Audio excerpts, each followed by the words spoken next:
안녕하십니까 애청자 여러분, 놀라운 부동산 놀부입니다. 자, 1216 규제가 나온 지 이제 한참 지났죠. 그런데 이전에 우리 굵직했던 규제들, 8.2 대책, 9.13 대책보다 파급력이 굉장히 떨어지는 게 눈에 보입니다. 그만큼 많은 국민들이 이미 학습 효과로 인해서 영향을 크게 안 받는다는 얘기가 되겠죠. 자, 이런 와중에 추가 대책 얘기가 계속적으로 나오고 있습니다. 그리고 정부 관계자도 이러한 제도에 언급을 하고 있어요. 특히 총선을 앞두고 있는 부분이니까 부동산 가격을 누가 안정시킬 수 있을지에 대한 관심, 이걸 끌어줘야 되거든요. 그러다 보니까 정반대되는 입장으로 해서 민주당과 그리고 자한당, 여기에 이야기가 좀 갈리고 있습니다.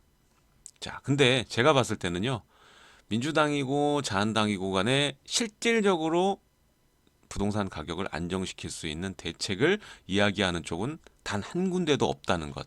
이들은 정말 부동산 전문가들에게 귀를 기울이지 않고 있다는 게 눈에 너무 보이는 것 같습니다.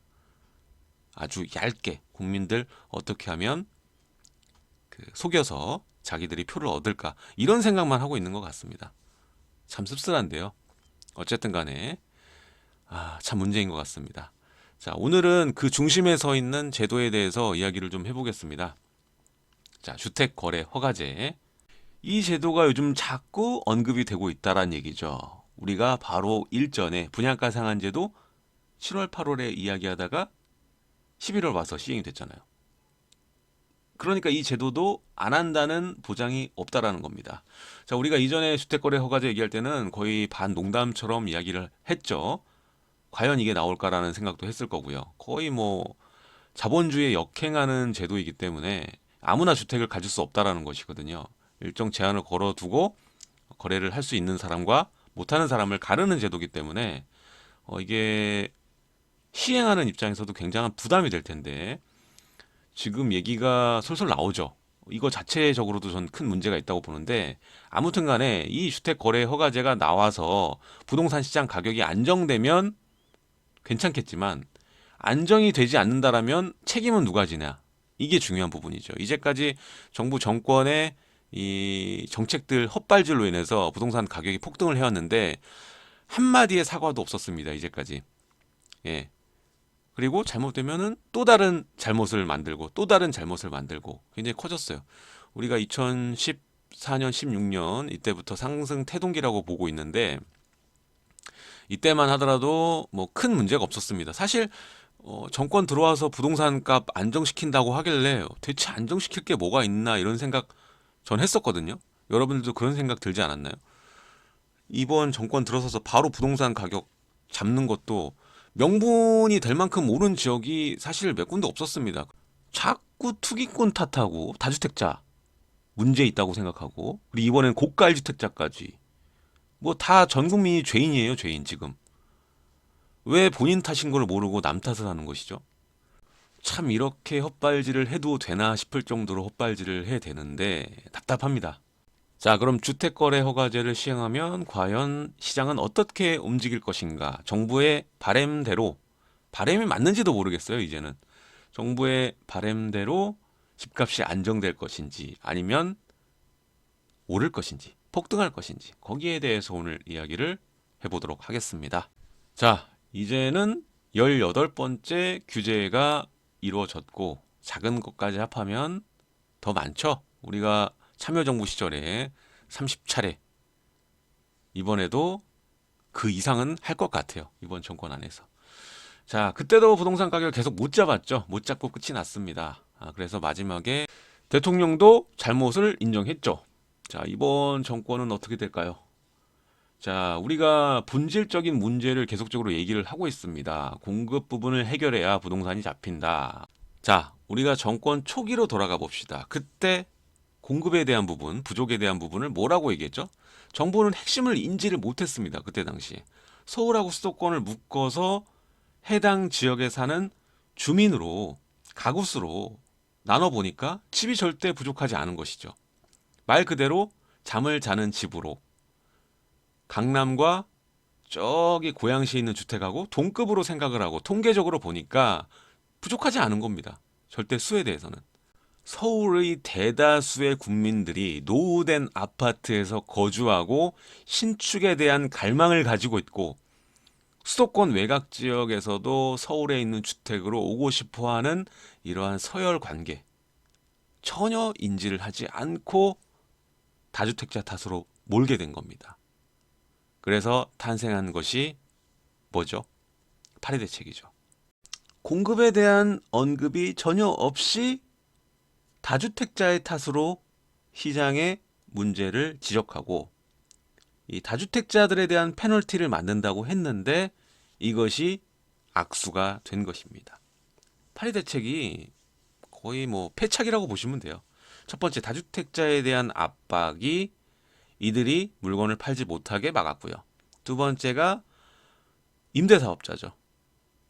민간 시장에 임대로 너네들이 내놓으면, 이 잉여주택을 내놓으면 그러면 중과 배제해주고 종합부동산세도 합산 배제해줄게. 이렇게 하다 보니까는 출구 전략으로 활용이 되다 보니까, 자, 임대사업자를 원래 내시는 분들은 월세 받으시는 분들이 많았습니다. 뭐 재산세 감면이나 소득세 감면 이런 것들 좀 챙기고 월세 받는 분들이었는데, 이게 그때부터는 전세 놓고 하시는 분들, 그러니까 갭투자라고 하죠. 갭투자분들이 임대사업자를 다 내요. 아니, 갭투자하는데 임대사업자에서 받을 수 있는 혜택 뭐가 있습니까? 뭐가 있어요? 이 사람들이 취득세, 재산세, 소득세 감면 받으려고 이걸 등록합니까? 아니잖아요. 이 양도소득세 때문에 그렇잖아요. 아무튼 이때 아예 투자를 안 하시는 분들도 임대사업자의 혜택이 어마어마하다 보니까, 나도 남는 돈 활용해서 임대사업자 등록해서 물건 가져볼까? 이거 준공공 등록하면 양도소득세도 안 내네. 그리고 종부세도 안 내네. 합산 배제네. 이러면서 등록을 하시고 투자를 굉장히 많이 했습니다. 이게 과연 국민 탓일까요? 하라고 종용한 거 아닙니까? 종용.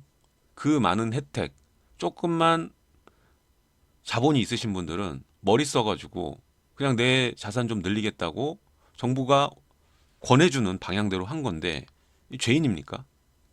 아니잖아요. 자, 정상시장이었습니다.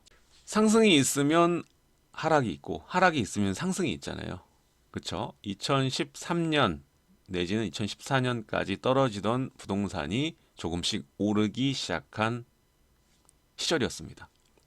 근데 이것을 가지고, 정상적인 움직임을 가지고 부동산이 올랐다고 그러면 계속 떨어져야 맞는 건가요? 아니잖아요. 자, 이때 당시 데이터를 봐도 뭐 도곡 렉슬도 13억 가던 것이 10억까지 떨어졌다가 다시 이제 12억, 13억 회복하는 수준이었거든요. 근데 이걸 가지고 부동산 가격이 정상이 아니다라고 판단하는 것은 굉장한 오류가 있다는 것이죠. 결국 지금 어떻습니까? 그때 정권 초기에 이 13억 위치에 있던 물건이 지금 20억 중반이에요. 이거 누가 만들었습니까? 자, 말 그대로 정상 시장이 현 정권의 정책으로 인해서 공급 왜곡 현상으로 물건이 감소한 거죠. 거래할 수 있는 물건이. 그러다 보니까 구조 자체, 기본 구조가 수요가 많은 상태로 시작을 하는 거예요. 특히 지역적으로 강남 같은 경우 남들이 다 가고 싶어 하잖아요. 그러니까 과잉 수요가 발생할 수밖에 없고, 자, 이 구조가 기본 토대가 되었고요. 여기에 지금 우리나라 내외적으로 경제 상황이 좋지 않죠. 지금 돈들이 갈 곳이 없습니다. 그러다 보니까 상승하고 있는 이 재화인 부동산에 많은 돈들이 눈을 뜨고, 오르고 있는 거는 얘밖에 없으니까 역시 부동산이다 이러면서 너도 나도 시장에 참여하면서 지금의 가격에 이르게 된 것입니다. 자, 정부에서는 계속 통계적으로만 보니까 3기 신도시 대대적으로 30만 원 만든다고 하고 서울 내부에 만든다고 하는데 대체 뭘 만들고 있는지 모르겠고요. 공급 해소 어렵죠. 계속 했던 말 반복합니다. 3기 신도시, 3기 신도시, 3기 신도시. 정책 나올 때마다 공급에 대한 부분 노력하겠다. 말로만 하고 실상 나오는 게 없어요. 그리고 가로정비 활성화나 뭐 이런 것들 해봐야 얼마나 공급이 된다고. 그렇죠? 자, 부동산은 일반 재화와는 다르게 개별성이 더 강합니다. 강남을 뜯어다가 인천으로 옮길 수는 없죠. 움직이지 못하고 또 희소성까지 있습니다. 그렇기 때문에 이 전체적인 통계에 의지해서 부동산을 잡으려고 하면 절대 못 잡죠. 강남은 강남에 맞게 방법을 써야 되는 겁니다. 이렇게 개별성을 인정하고 해결책을 내놓아야지 이 부동산 가격을 안정시킬 수 있다는 것입니다. 자, 올해 신년사에서 대통령이 이야기를 했습니다.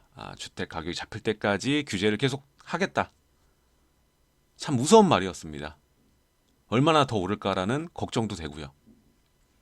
자, 이렇게 본질적인 해소 없이 규제만 내놓는다면 계속적으로 부작용만 속출하고 피해자들은 국민들이 될 수밖에 없습니다. 자, 요즘 총선 전이기 때문에 이 여러 매체에서 각 그 당마다 본인들의 부동산 정책에 대해서 이야기를 하고 있는데요.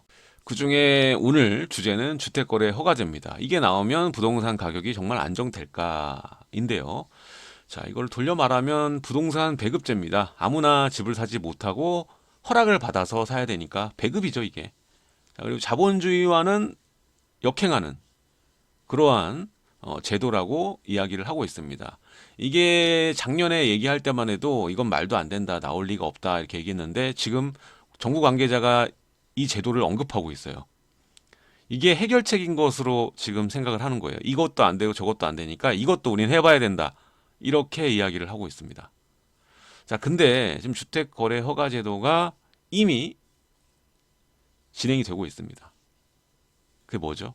지금 3월부터는 자금 출처 조사가 더 강화됩니다. 지금은 그렇게 복잡하게 조사서를 내는 게 아닌데 3월부터는 이 자금에 대한 증빙 서류까지 투기과열지구 9억 넘는 주택 얘네들은 증빙 서류까지 내야 됩니다. 그러니까 한마디로 네 돈으로 살아.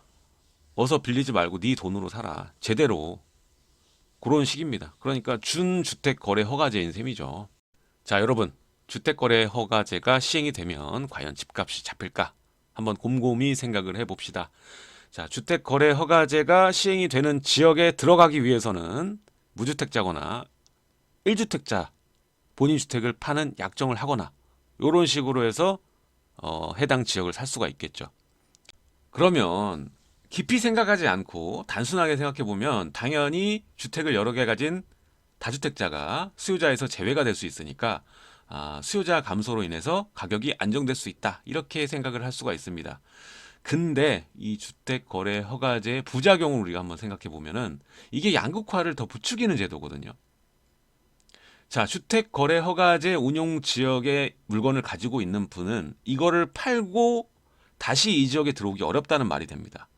그러니까 못 파는 거예요. 지역적 운용의 경우에는 해당 지역 입성이 어렵게 되니까 본인들이 팔게 되면 이 지역을 못 들어오는 겁니다. 다주택자 입장에서는. 그러니까 이 지역에 있는 집은 못 파는 거예요. 다른 집은 팔아도 주택거래 허가제 시행되는 운용 지역 같은 경우에 그 해당 지역 안에 있는 집은 못 파는 겁니다. 다시 못 들어오니까. 이게 또 공급 감소 효과를 만들어줄 수 있다는 것입니다. 자, 그리고 수요자를 지금 계속 줄였잖아요. 지금 뭐 1주택자도 마음대로 못하게 지금 막아놨는데 근데도 가격 올라가잖아요. 그죠? 자, 수요가 줄어도 지금 같은 상황에는 공급이 없는 상황이기 때문에 한두 건의 거래로 상승이 이어지는 구조가 계속되는 겁니다. 지금 거래량이 폭발적으로 많나요? 아닙니다. 거래량은 적은데 계속 상승으로 가는 구조잖아요. 그리고 이렇게 입성을 막아놓으면 입성 희망하는 수요자들은 계속 증가할 겁니다. 왜? 입지가 좋잖아요. 두 번째, 오르고 있잖아요, 계속. 지금 이 구조를 바꿀 수가 없다니까요. 유일하게 공급밖에 없어요. 그 해당 지역에 공급을 때려 넣어야지 이게 풀리는 거지. 지금 주택거래 허가제까지 또 하면은 아까 말했잖아요. 여기에 집 갖고 있는 사람은 안 판다니까요. 왜냐하면 본인이 이걸 팔게 되면은 다시 못 들어오는 지역이 되니까. 그리고 오르는데 왜 팔아요? 오르고 있는데 파는 사람이 어디 있습니까? 그리고 이거 팔아서 뭐 할 거예요? 정부는 지금 할 게 많아요. 이 팔아서 뭐 할 건데, 뭐 할 건데를 만들어줘야 돼요. 그리고 공급 부족한데 공급 채워주고, 네? 누구든 자기가 노력해서 원하는 주택을 살 수 있게 만들어주는 게 정부의 역할입니다. 못 사게 하는 게 아니라. 자, 우리 본질적인 문제 한번 생각해 봅시다. 자, 집값 안정화, 온리 공급이다. 자, 주택거래 허가제 이 정도의 강도면 사실 이렇게 욕먹으면서 할 거면 공개념 또 들썩거릴 거 아니에요. 그래서 공개념을 활용해서 그냥 지난 파리 대책을 뒤엎는 것. 그동안 임대사업자한테 풀렸던 혜택, 그리고 반대급부인 페널티, 이런 것들을 자체적으로 다 없애줄 수 있는 일몰하는 것이 가능할 겁니다. 이 정도 강도면. 그러면은 잘못된 단추를 다 풀고 다시 끼우자는 얘기예요. 제 얘기는. 왜냐? 지금 3기 신도시에 그 목숨을 걸어봐야 이 부동산은 우리가 원할 때 공급이 안 됩니다. 비탄력 제어니까 3기 신도시 공급까지는 시간이 꽤 걸려요. 그렇게 되면 이 부작용이 속출하는 이 상태를 계속 끌고 가자는 거예요. 잘못된 걸 인정하고 바로 잡는 게 가장 좋은 방법입니다. 그 방법이 바로 기존 주택 시장의 공급을 뚫어주는 거죠. 지금 규제로 인해서 기존 주택 시장이 다 얼어붙어 있잖아요. 임대사업자로 묶인 주택이 어마어마하고 또 양도세 중과 무서워서 못 파는 사람이 어마어마합니다. 그럼 우리가 거래할 수 있는 주택이 없잖아요. 본인들 다주택자도 본인 살고 있는 집은 다 하나씩은 있을 거 아니에요. 그쵸? 근데 이 다주택자의 잉여주택, 그러니까 본인이 살지 않는 주택들이 다 묶여 있다고 지금. 자, 우리가 시장 경제가 돌아가려면 이 볼펜이 50개 있고 사람이 50개 있으면 시장이 안 돌아가요. 지금 50명이 50개 갖고 있으면 시장이 돌아갑니까? 잉여 볼펜이 없기 때문에 한 명이 이걸 팔면은 두 개 갖고 싶은 50명이 서로 경쟁해서 엄청나게 폭등할걸요? 딱 지금 상황이죠. 잉여 주택의 거래를 풀어줘야 됩니다. 자, 지금처럼 아무리 수요자 줄여봐야 수요자들이 들고 있는 돈을 줄일 수는 없어요. 강남의 어떤 아파트를 이 수요자가 100명이어서 98명을 다 걷어냈다고 쳐요. 정부 정책으로. 근데 수요자를 2명으로 줄여봤자 이들이 갖고 있는 돈을 줄일 수는 없다라는 거예요. 이들이 거래를 하면 그 하나가 거래가 되고 가격이 됩니다. 그렇죠? 수요 억제를 하려면 아예 영명을 만들어 버려야 된다는 소리예요. 따라서 주택 거래 허가제가 나오면 더 오를 거라고 전 보고 있습니다. 차라리 주택 거래 허가제에 나올 정도의 강도면 아까 말했듯이 임대사업자 혜택, 페널티 요거를 일몰시키는 것이 더 올바른 방법이라고 생각을 합니다. 지금 가장 중요한 건 시장에 거래할 수 있는 주택, 말 그대로 잉여 주택을 늘려줘야 되는 겁니다. 다주택자가 집을 내놓게 해줘야 되는 거예요. 자, 이렇게 오늘은 주택 거래 허가제에 대해서 이야기를 나눴습니다. 자, 다음 시간에 좀 더 알찬 내용으로 여러분들 찾아뵙도록 하겠고요. 내용이 좋으셨다면 좋아요와 구독하기 남겨주시기 바랍니다. 그리고 많은 자료들 저희 카페에 업로드가 되어 있으니까 카페 많은 가입과 참여 부탁드리도록 하겠습니다. 자, 다가오는 이 구정 준비 잘 하시고요. 다음 시간에 찾아뵙도록 하겠습니다. 감사합니다.